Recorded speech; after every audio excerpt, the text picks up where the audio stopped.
యుధిష్ఠిరుడు ఎందుకు గెలిచినా కూడా నిజంగా ఓడిపోయిన వాడిలా అనుకున్నాడో తెలుసా?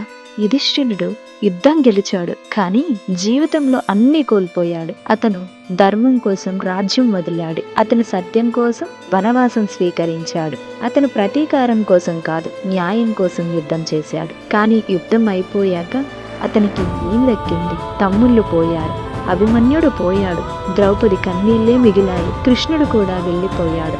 సింహాసనం ఉన్న మనశ్శాంతి లేదు, విజయం ఉన్న సంతోషం లేదు. అందుకే యుధిష్ఠిరుడు రాజుగా గెలిచాడు, కానీ మనిషిగా ఓడిపోయాడు.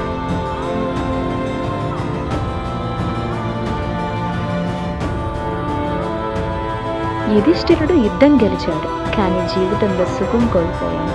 అందుకే ఈ కథ మనకి చెప్పేది ఏంటంటే, గెలవడం అంటే ఎప్పుడు విజయం కాదు, అధికారమే సంతోషం కాదు, రాజ్యం ఉన్న మనశ్శాంతి లేకపోతే అన్నీ శూన్యం. ఈ రోజుల్లో కూడా మనం చూస్తున్నాం, పెద్ద పదవులు, ఎక్కువ డబ్బు, ఎక్కువ పేరు, కానీ నిద్రలేని జీవితం. అందుకే గెలవడానికన్నా ముఖ్యం మనశ్శాంతిగా బ్రతకడం. అదే యుధిష్ఠిరుడి కథ మనకి ఇచ్చిన నిజమైన సందేశం.